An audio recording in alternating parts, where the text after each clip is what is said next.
ஓம் சாய்ராம்.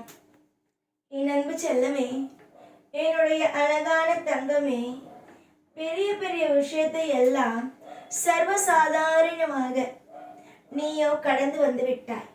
இப்பொழுது வந்து நின்று கொண்டு இது நடக்குமோ அது நடக்குமோ, இந்த விஷயம் நடந்து விடுமோ அந்த விஷயம் நடந்து விடுமோ என்று பயத்தில் தவிக்கிறாய். அம்மா ஒன்றே ஒன்று புரிந்து கொள்.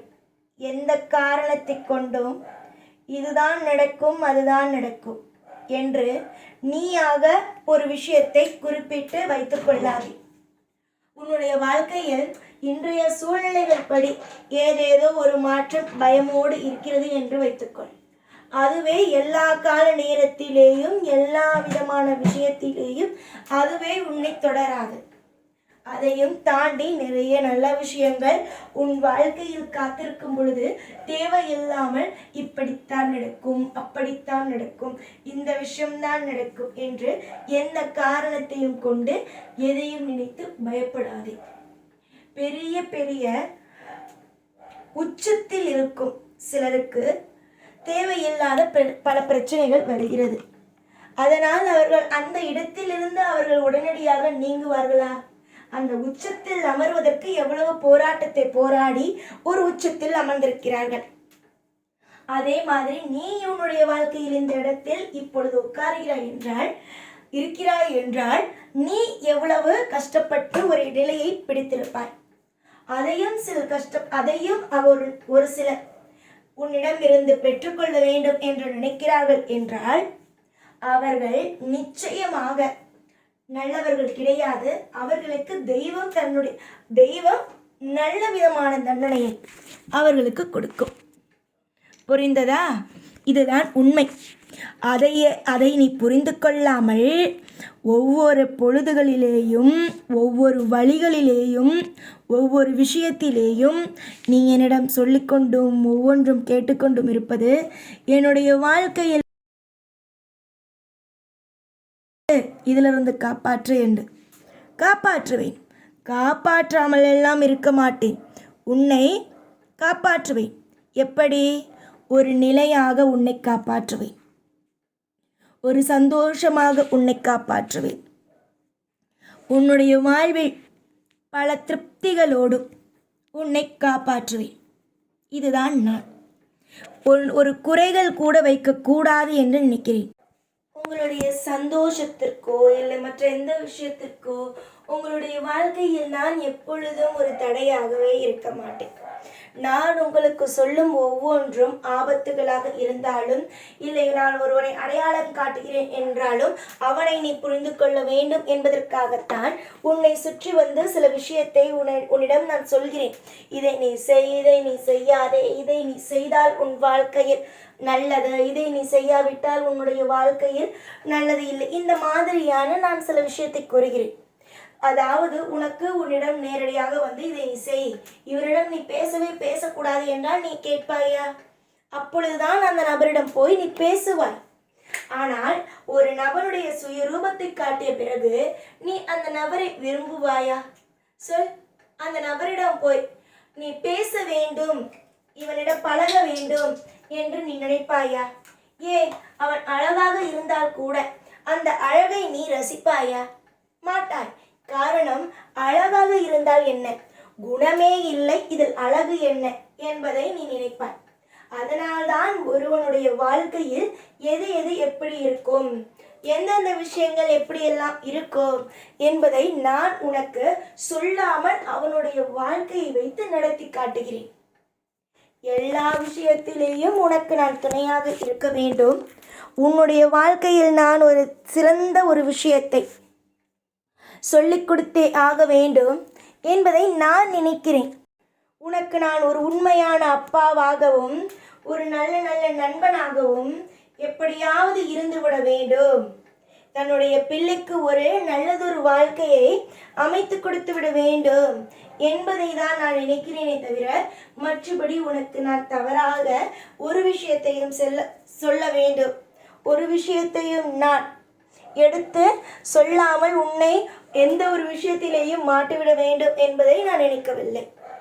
நான் உன்னுடைய ஒவ்வொரு அசைவுகளையும் பார்க்கிறேன். உன்னுடைய வாழ்வில் நான் ஒவ்வொரு அசைவுகளையும் பார்த்து அதற்கு தகுந்தது போல உன்னுடைய வாழ்க்கையில் ஒவ்வொன்றையும் நடத்தி கொடுத்து விட வேண்டும் என்பதை நான் நினைக்கிறேன்.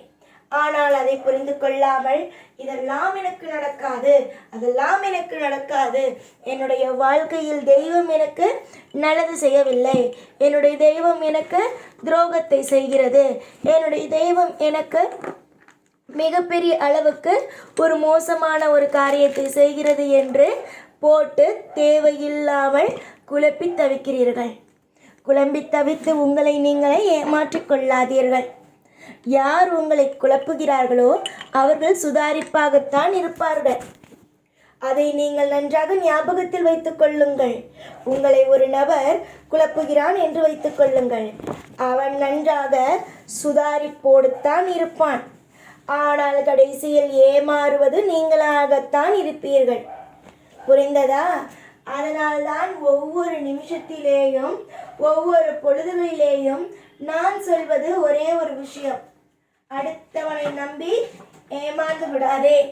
அடுத்தவனை நம்பி ஒவ்வொரு காரியத்திலேயும் ஏமாந்து விட்டு உன்னை நீயே காயப்படுத்தி கொள்ளாதே என்று அடிக்கடி நான் சொல்லும் ஒரு விஷயம் இதுதான். இன்று உன்னிடம் வந்து நன்றாக இருப்பது போலும், சந்தோஷமாக இருப்பது போலும் சிலர் உன்னிடம் பேசலாம். அவன் உள்ளுக்குள் போய் பார்த்தால்தான் தெரியும் அவன் எவ்வளவு பெரிய நாடகக்காரன், எவ்வளவு பெரிய அளவுக்கு அவன் என்னென்ன விஷயத்தை எல்லாம் செய்கிறான் என்பது எல்லாம் இனிமேல் தான் தெரியும்.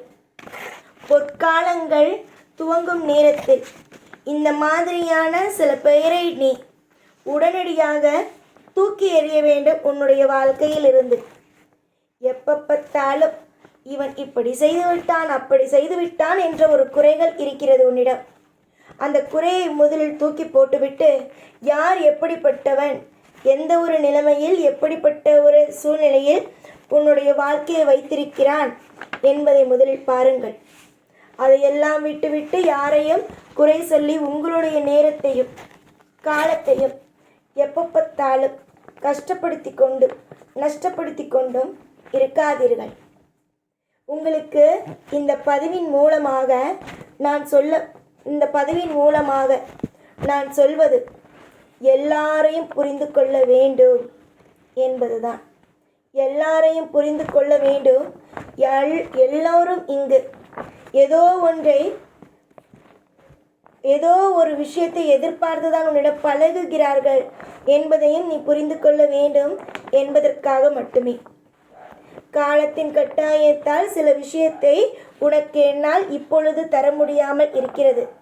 ஆனால் கூடிய விரைவாக உன்னுடைய வாழ்க்கையில் நான் ஒவ்வொன்றையும் கண்டிப்பாக கொடுத்து, உன்னுடைய வாழ்க்கையில் ஒவ்வொன்றையும் செழிப்பாக கொடுத்து, உன்னை நித்தம் நித்தம் இன்னும் இன்னும் இன்னும் அழகழகாக கொடுத்து வாழ வைப்பேனே தவிர உன்னுடைய வாழ்க்கையில் உனக்கு இனிமேல் எந்தவிதமான தவறுகளையும் கொடுக்க மாட்டேன். அதனால் நீ தாராளமாக நிம்மதியாக சந்தோஷமாக உன் வாழ்க்கையில் நீ அமைதியோடு இருக்கலாம்.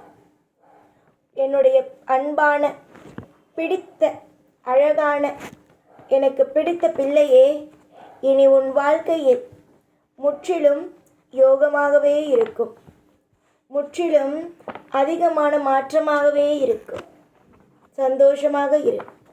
ஓம் சாய்ராம்.